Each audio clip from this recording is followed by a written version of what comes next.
Ito post ni The King sa X at Arthur V. An act of sheer stupidity and becoming of her station. VP Sara Duterte's refusal to submit herself to authorities for investigation is a blatant mockery of the rule of law. O, di ba? Parang ginagago niya ang batas. Hindi niya ginagalang ang batas.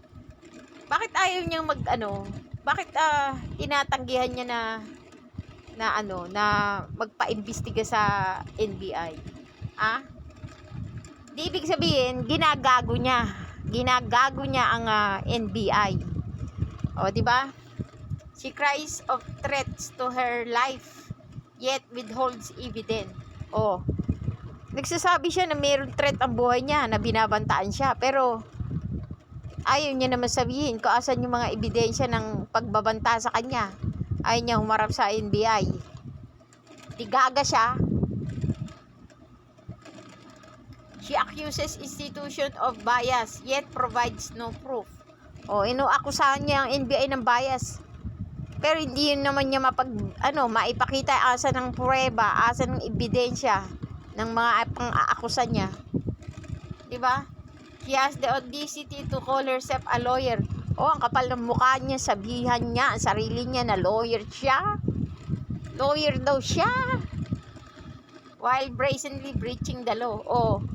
Lawyer siya pero hindi binibreach niya o pinuputol niya yung batas. Diba? Hindi niya ipinatutupad. Bagkus binibreak niya. Parang hindi niya tinutupad yung batas. Di anong ibig sabihin niyan? Outlaw siya, outlaw. Diba? Brazenly breaching the law, she vowed to uphold. Such hypocrisy and arrogance are an insult to the Filipino.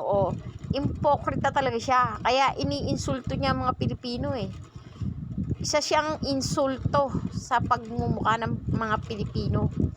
Isinusuka na nga siya Insulto na nga siya sa pagmumukha ng mga Pilipino Kapal lang talaga ng mukha niya. Dapat sa kanya mag-resign na siya. Mag-resign ka na. Isinusuka ka na ng mga Pilipino. Resign.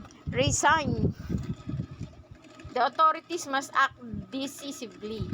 No one, not even the Vice President, is above the law. Tama. Wala. No one is above the law. Bakit ang kapal ng mukha niya na ayaw pa rin mag-resign?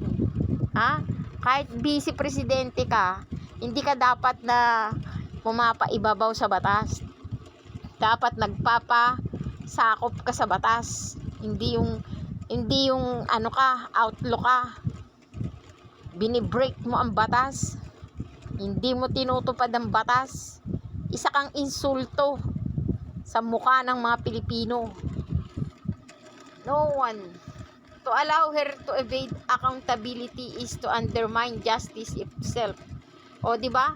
Ina-underestimate mo yung batas ng Pilipinas. 'Di ba? Dahil ayaw mong puntahan, ayaw mong magpaimbestiga sa NBI. Anong gusto mo? Ina-underestimate mo ang NBI? NBI ang susunod sa iyo? Ayaw mo sumunod sa NBI? Anong gusto mo? NBI ang susunod sa iyo? NBI, siga kang animal ka. Ay, nako. Ina-underestimate mo NBI Ayaw mong magpaimbestiga sa NBI. Ano ibig mo sabihin? Minamaliit mo NBI? Our institution must act decisively. Yung mga NBI na yan, mabagal ang kilos. Bakit hindi nila kina-counteract ang mga ginagawa ni Sara sa kanila?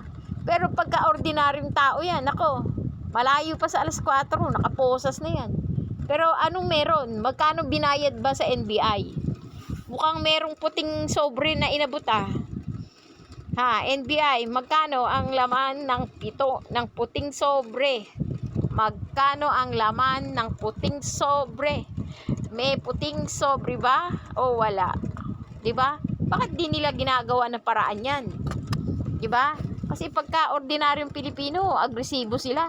Pero pagka bise, laylo lang sila.